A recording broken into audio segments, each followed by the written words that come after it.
지금부터 2023년 2월 5일 주일 새벽 예배를 시작하겠습니다. 사도신경으로 우리의 신앙을 고백합니다. 전능하사 천지를 만드신 하나님 아버지를 내가 믿사오며 그 외아들 우리 주 예수 그리스도를 믿사오니 이는 성령으로 잉태하사 동정녀 마리아에게 나시고 본디오 빌라도에게 고난을 받으사 십자가에 못 박혀 죽으시고 장사한 지 사흘 만에 죽은 자 가운데서 다시 살아나시며 하늘에 오르사 전능하신 하나님 우편에 앉아 계시다가 저리로서 산자와 죽은 자를 심판하러 오시리라.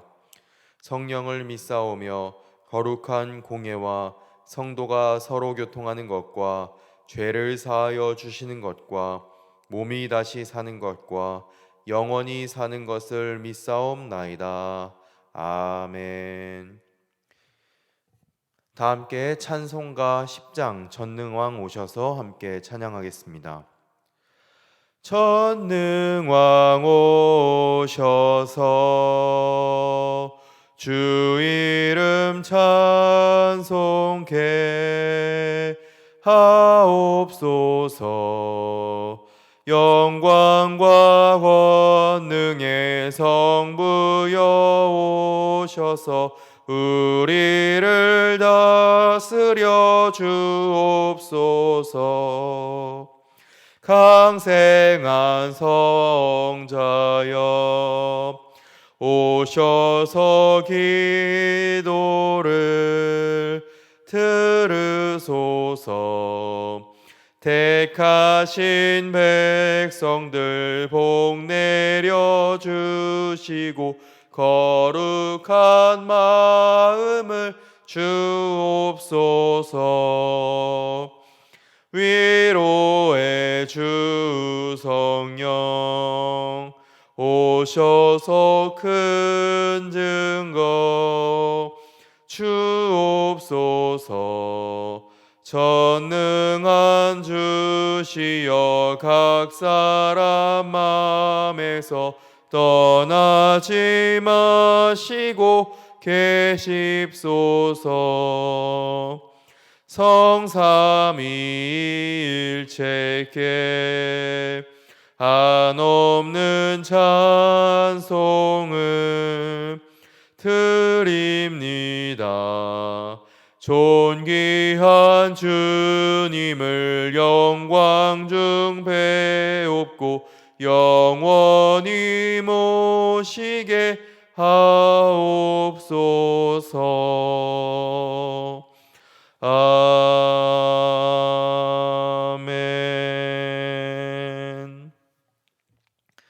오늘 우리에게 주시는 하나님의 말씀은 사무엘상 8장 1절에서 9절까지의 말씀입니다. 구약성경 418면에 나와 있습니다. 이제 사무엘상 8장 1절에서 9절까지의 말씀을 저와 여러분이 교독하겠습니다. 사무엘이 늙음에 그의 아들들을 이스라엘의 사사로 삼으니 장자의 이름은 요엘이요 차자의 이름은 아비야라. 그들이 브엘사바에서 사사가 되니라. 그의 아들들이 자기 아버지의 행위를 따르지 아니하고 이익을 따라 뇌물을 받고 판결을 굽게 하니라. 이스라엘 모든 장로가 모여 라마에 있는 사무엘에게 나아가서 그에게 이르되 보소서, 당신은 늙고 당신의 아들들은 당신의 행위를 따르지 아니하니 모든 나라와 같이 우리에게 왕을 세워 우리를 다스리게 하소서 한지라. 우리에게 왕을 주어 우리를 다스리게 하라 했을 때 사무엘이 그것을 기뻐하지 아니하여 여호와께 기도하매 여호와께서 사무엘에게 이르시되 백성이 내게 한 말을 다 들으라. 이는 그들이 너를 버림이 아니요 나를 버려 자기들의 왕이 되지 못하게 함이니라. 내가 그들을 애굽에서 인도하여 낸 날부터 오늘까지 그들이 모든 행사로 나를 버리고 다른 신들을 섬긴 같이 내게도 그리하는도다. 그러므로 그들의 말을 듣되 너는 그들에게 엄히 경고하고 그들을 다스릴 왕의 제도를 가르치라. 아멘. 성도 여러분, 복된 주일입니다. 오늘 하루도 또 주님께서 허락하신 은혜로 말미암아서 또 주님께 예배드리는 그 시간을 통해서 주님께서 주시는 은혜를 받아 살아가시는 모든 성도 여러분들 되시기를 간절히 소망합니다. 오늘도 주님 안에서 행복하고 은혜 넘치는 하루 되기를 간절히 바랍니다. 저희는 어제까지 사무엘이 이스라엘을 잘 다스린 아름다운 모습을 살펴보았습니다. 하나님께서 블레셋 사람들을 물리치셨고 에베네셀 도움의 돌을 세우셨습니다. 또 사무엘은 이스라엘 온 전역을 돌아다니면서 그 이스라엘을 정의롭고 공평하게 잘 다스렸습니다. 사방에 평화가 있었던 이스라엘은 태평성대의 시대를 맞이하였습니다. 사무엘은 그렇게 또 성실하게 이스라엘을 다스리면서 하나님 찾는 일 또한 게을리하지 않았습니다. 자신의 고향에서 하나님께 제단을 쌓으면서 하나님을 찾으면서 또 함께 하나님을 경외하는, 또 나라는 평안한 그런 아름다운 모습이 펼쳐졌습니다. 그러나 오늘 본문에는 그 아름다웠던 모습이 이제는 사라지는 모습을 살펴보게 됩니다. 오늘 본문의 1절은 이렇게 시작합니다. 사무엘이 늙음에 그의 아들들을 이스라엘 사사로 삼으니. 이스라엘의 훌륭한 통치자였던 사사 사무엘은 이제 늙었습니다. 그의 뒤를 이어 훌륭한 사사가 나와야 하는데 사무엘은 그의 아들들을 사사로 삼았습니다. 그런데 사실 사사는 세습이 되는 직책이 아니었습니다. 사사기를 살펴보면 그 사사들은 모두 다 세습을 해서 그 사사가 된 것이 아니었고 하나님께서 세우신 직책이었습니다. 그런 사사직을 왜 사무엘이 자신의 아들들에게 세습했는지는 알 수 없습니다. 그런데 이 본문을 살펴보면서 왜 사무엘이 자신의 아들들에게 그 사사직을 세습했을까 하는 그 불안감이 1절부터 우리는 느껴질 수 있을 것입니다. 그리고 그 무언가 불길함은 3절 말씀에서 명확하게 드러납니다. 저희 3절 말씀 함께 읽도록 하겠습니다. 시작. 그의 아들들이 자기 아버지의 행위를 따르지 아니하고 이익을 따라 뇌물을 받고 판결을 굽게 하니라. 아멘. 사무엘의 아들들은 그 아버지의 사무엘의 삶을 따라서 살아가지 않았습니다. 오히려 그 사사 사무엘 아버지의 삶과 정반대의 삶을 살았죠. 그 아들들은 사사로서 가장 중요한 그 재판의 업무를 소홀히 하고 그 재판의 업무를 그릇되게 행하는 죄를 저질렀습니다. 불이한 이익을 위해서 뇌물을 받았습니다. 그리고 그 뇌물을 받은 사람들의 편을 들어주었고 어느 한쪽에 유리한 판결을 내렸습니다. 이 재판을 하는 것은 원래 하나님께 속했던 것이고 하나님께서 하셔야 했던 것입니다. 그런데 사사들은 그 하나님 대신에 하나님의 대리인으로 그 업무를 수행했던 사람들이었던 것입니다. 그렇기 때문에 사사들은 그 재판을 자신들의 마음대로 자신의 유익을 따라서 자신들의 이익을 따라서 그렇게 재판을 행해서는 안 되었습니다. 하나님께서 하시는 것처럼 정의롭고 공의롭게 공정하게 재판을 행해야 했던 것입니다. 이 사무엘의 아들들처럼 재판을 굽게 하고 어느 한쪽에 그 뇌물을 받은 사람들에게 유리한 판결을 내려준다면 그 재판을 허락하신 하나님의 이름을 더럽히는 행위였습니다. 또한 그 아들들은 그 당시에 그 이스라엘 조그마한 나라였는데 강대국들에 둘러싸여서 참 불안하고 안정되지 않은 그런 국제 정세 속에서 그 나라를 불안에 떨게 만들었습니다. 추후에 살펴보겠지만 이스라엘의 장로들 또한 그리고 모든 백성들 또한 불안에 떨게 만들었습니다. 그렇게 사사 사무엘의 아들들은 그런 사람들에게 죄를 지었고 하나님께 죄를 지은 것이었습니다. 사사 사무엘의 아들들이 관례대로 사사가 된 것은 아니었지만 그들이 사사의 직분을 잘 수행했다면 이런 일은 발생하지 않았을 것입니다.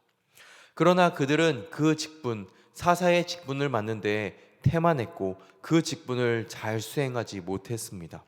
그래서 온 나라를 혼란에 빠뜨렸고 하나님의 이름을 더럽히고 하나님께 죄를 지은 것입니다. 사랑하는 성도 여러분, 사무엘의 아들들과 마찬가지로 하나님께서 우리에게 맡겨주신 그 여러 가지 업무들, 여러 가지 삶의 직분들이 있을 것입니다. 각자의 삶의 자리에서도 있을 것이고, 교회 내에서의 봉사의 자리도 있을 것이고, 또 일터라면 일터에서의 직분도 있을 것입니다. 우리가 맡은 그 자리들, 하나님께서 불러주신 그 자리임을 믿으시는 우리 성도 여러분들 되시길 바랍니다. 우리 또한 하나님께서 불러주신 그 자리, 삶의 자리, 봉사의 자리, 섬김의 자리에서 최선을 다해서 하나님 앞에서 기쁨이 되고 하나님께서 보시기에 아름답게 살아가시는 성도 여러분들 되시기를 간절히 바랍니다. 그래서 하나님께서 기뻐하시는 모습으로 살아가시는 창동교회 모든 성도 여러분들 되시기를 간절히 소망합니다.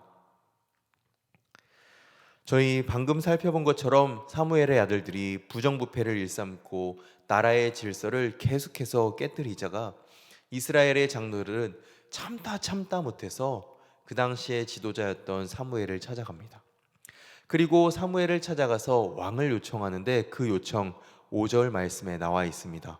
저희 5절 말씀 함께 읽도록 하겠습니다. 시작. 그에게 이르되 보소서, 당신은 늙고 당신의 아들들은 당신의 행위를 따르지 아니하니 모든 나라와 같이 우리에게 왕을 세워 우리를 다스리게 하소서 한지라. 아멘. 이 말을 듣고 6절 말씀에서는 사무엘이 기뻐하지 않았다라고 나와 있습니다. 자, 인간적인 감정으로는 사실 자신의 아들들을 비판하고 비난하면서 너 아들들이 제대로 사사직을 수행하지 못했다라고 그렇게 말을 하는 것이기 때문에 사무엘은 기분이 언짢고 기분이 좋지 않았을 것입니다.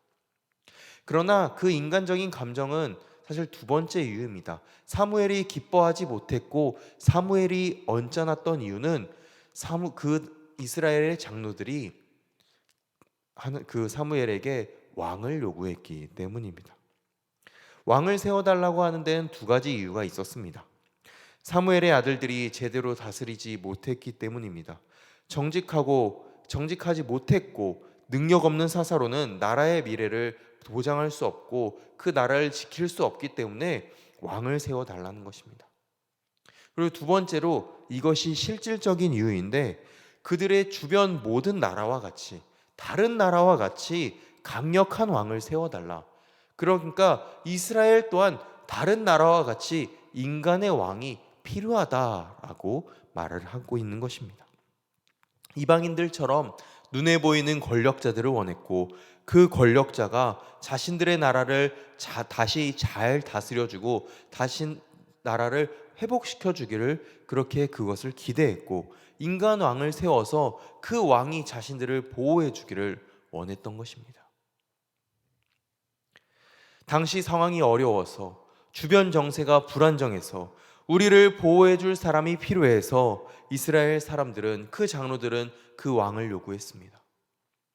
그러나 사실 그 이스라엘 장로들은 왕을 요구하지 않을 수 있었습니다. 나라가 위기에 빠졌을 때 바로 우리가 어제 살펴본 것처럼 엊그제 살펴봤던 것처럼 이스라엘 그 나라에 블레셋이 쳐들어왔을 때 그들이 기도로 하나님을 찾았고 하나님께서 역사하셔서 그 블레셋을 물리치신 것처럼 그 이스라엘 사람들은 기도를 통해서 하나님께 나아갈 수 있었고 하나님의 도우심을 구할 수 있었습니다. 그리함을 통해서 하나님께 더욱더 친밀할 수 있었고 하나님께 보호하심을 받을 수 있었습니다. 또한 그들은 왕이라는 제도가 아니어도 하나님께서 이미 세워두신 그 사사라는 제도를 통해서 더 정직한 사사를 요구할 수도 있었습니다. 그러나 그 이스라엘 백성들은 모든 이방 나라와 같이 왕을 요구했던 것입니다. 인간 왕을 세워서 보호받기로 선택한 것입니다. 이방인들처럼 눈에 보이는 권력자가 있다면 그들이 자신들을 보호해 줄 거라고 착각했던 것입니다. 자신들의 나라가 다시 잘 회복될 거라고 착각했던 것입니다. 그러나 우리가 이후의 말씀 우리도 잘 아시다시피 첫 번째 왕 사울 왕부터 그 백성들을 괴롭히고 힘들게 하는 장면이 나옵니다. 사실 사사나 왕이나 그 모든 인간이기 때문에 인간들은 다 죄인이기 때문에 그들은 완전하지 않았고 결국 그들은 더욱더 왕으로 인해서 힘들어지는 결과를 낳게 되었습니다. 결국 장로들은 지금까지 이스라엘을 다스렸던 분이 사무엘이 아니라 사사들이 아니라 전능하신 하나님임을 잊었던 것입니다. 그리고 그 하나님께서 앞으로도 이스라엘을 다스리실 것을 잊었던 것입니다. 그 하나님께 의지하고 하나님께 부르짖는 것을 포기했던 것입니다. 사실 이스라엘 그 나라 가운데 왕이 없었던 것이 아닙니다. 이스라엘은 하나님을 왕으로 삼았던 나라, 그래서 하나님만을 섬기는 나라, 그래서 하나님의 백성이고 하나님의 자녀들 되는 그 나라가 바로 이스라엘이란 나라였습니다. 그들이 주변 이방 나라처럼 인간 왕을 세운다면 그 하나님 백성의 정체성이 사라지는 것입니다.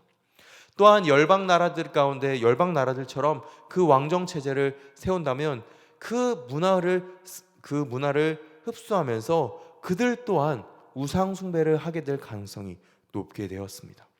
지금 그 이스라엘 백성들은 그 길로 스스로 걸어가겠다는 것입니다. 지금 그것은 결국 하나님을 버리는 행동이었습니다. 그래서 7절과 8절 말씀에서 하나님께서 말씀하십니다. 이스라엘 백성들이 나를 버렸다라고 말입니다. 사랑하는 성도 여러분, 이 이스라엘의 장로들, 온 이스라엘 백성들이 왕을 요구하고 있는 이 모습은 사실 지금 우리의 모습이기도 합니다. 당시 이스라엘 백성들은 강대국들 사이에 껴서 불안정한 형세 가운데 있었습니다. 그 누구 하나 자기들을 지켜줄 사람이 없어서 경제적으로 불안하고 또 그 안보적으로 불안해서 왕을 요구했던 것입니다. 우리 또한 마찬가지입니다. 경제적으로 참 많이 불안한, 참 2023년을 시작하면서 안 좋은 소식들만 들려오고 물가가 올랐다 이런 힘든 소식들이 참 많이 들려옵니다. 경제가 어려우니까 사회적으로도 분위기가 참 좋지 않고, 그렇게 되면서 우리는 도대체 무엇을 의지해야 되는지, 당장 우리 눈에 보이는 우리를 지켜줄 만한 그런 세상의 것들을 우리는 의지하면서 살아가게 되는 경우가 참 많이 있는 것 같습니다. 그래서 그것을 결국에는 왕처럼 모시고 살아가게 되는 경우가 참 많이 있는 것 같습니다. 이런 상황 속에서 우리 성도들, 우리 믿는 사람들이 잊지 말아야 할 것은 하나님께서 우리의 삶을 통치하신다, 하나님이 우리의 왕이 되어주신다라는 사실입니다. 우리 성도들은 하나님이 온 세상과 우리의 삶을 신실하고 선하게 다스리신다는 것을 잊지 않고 그것을 믿으며 살아가는 사람들입니다. 그것을 믿음으로 보고 믿음의 눈으로 바라보고 믿는 사람들이 바로 우리 그리스도인입니다. 우리를 안전하게 보호하는 것은 사람의 어떤 것이 아니라, 세상의 어떠한 것이 아니라 우리의 삶을 다스리시고 우리의 삶을 이끌어 가시는 하나님이심을 믿습니다. 그 이름, 전능하시고 섭리하시는 우리의 왕 되신 하나님을 믿고 살아가는 우리 모든 성도 여러분들 되시기를 간절히 축원합니다. 하나님께서 이스라엘을 다스리신다는 것을 저희는 마지막 본문 9절 말씀에서 한 번 더 살펴볼 수 있습니다. 하나님께서는 이스라엘이 자기를 버렸다고 말씀하시지만 이스라엘 백성들의 말을 들어주십니다. 그래서 경고하되 그들에게 왕의 제도를 세우고 그 왕을 세우라고 말씀하십니다. 사무엘이 세상을 떠나가도 그 사무엘의 아들들이 악한 통치를 하더라도 하나님께서는 이스라엘 백성들을 버리시지 않으시고 그 선한 통치를 계속해서 이어나가실 것입니다. 그래서 하나님께서는 이스라엘 백성들에게 왕의 제도를 가르치라고 말씀하시는 것입니다. 왕이 세워지되 제대로 된 왕이 세워질 수 있도록 말입니다. 그래서 이스라엘 나라든 결국 그렇게 왕의 제도가 세워지고, 그래서 결국에는 우리의 진정한 왕 예수 그리스도께서 이 땅 가운데 태어나 주셔서 우리의 진정한 선한 왕이 되어 주십니다. 저희 다시 한번 기억하기 원합니다. 하나님만이 우리의 진정한 왕이 되어 주십니다. 진정으로 우리의 선한 통치자 되어 주십니다. 우리 이것을 마음 가운데 품고 다시 한번 기억하고 믿으며 살아가시는 그렇게 복된 주일 보내시는 창동교회 모든 성도 여러분들 되시기를 간절히 축원합니다. 기도하겠습니다. 인자와 사랑이 풍성하신 하나님 아버지, 우리는 너무나 연약하여서 우리가 불안하고 두렵고 정말 그렇기 때문에 그러할 때 하나님을 찾는 것이 아니라 우리를 보호해 줄 만한 다른 어떤 것들을, 세상의 많은 것들을 찾으면서 그것을 왕으로 삼고 살아가는 경우가 참 많이 있습니다. 주님, 우리가 만약 그러했다면 주님 저희를 용서하여 주시옵소서. 그리고 저희가 회개하고 다시 주님께 돌이키고 나아가오니 주님 저희를 붙잡아 주시고 저희를 받아 주시옵소서. 저희가 다시 한번 주님만을 왕으로 삼고 그 왕의 통치를 따르며 왕의 명령에 순종하며 살아가는 우리 창동교회 모든 성도들 될 수 있도록 주님 도와주시옵소서. 이 모든 말씀을 예수 그리스도의 이름으로 기도하오며 주님께서 가르쳐 주신 기도로 오늘 새벽 예배 마치겠습니다. 하늘에 계신 우리 아버지여, 이름이 거룩히 여김을 받으시오며 나라가 임하시오며 뜻이 하늘에서 이루어진 것 같이 땅에서도 이루어지이다. 오늘 우리에게 일용할 양식을 주시옵고 우리가 우리에게 죄 지은 자를 사하여 준 것 같이 우리 죄를 사하여 주시옵고 우리를 시험에 들게 하지 마시옵고 다만 악에서 구하시옵소서. 나라와 권세와 영광이 아버지께 영원히 있사옵나이다. 아멘.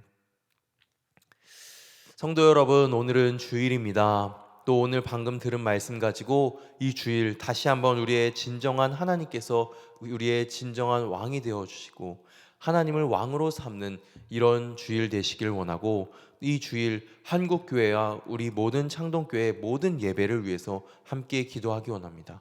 이 예배를 통해서 하나님께 영혼들이 다시 돌아오기를, 하나님을 인격적으로 만나기를, 그리고 이 예배 가운데 성령의 기름 부심이 가득 흘러 넘쳐서 우리가 우리의 영혼이 더욱더 그 은혜 가운데 자라나기를 함께 기도하기 원합니다.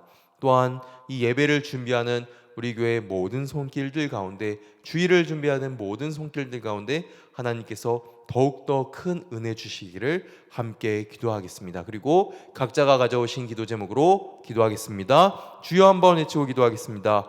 주여.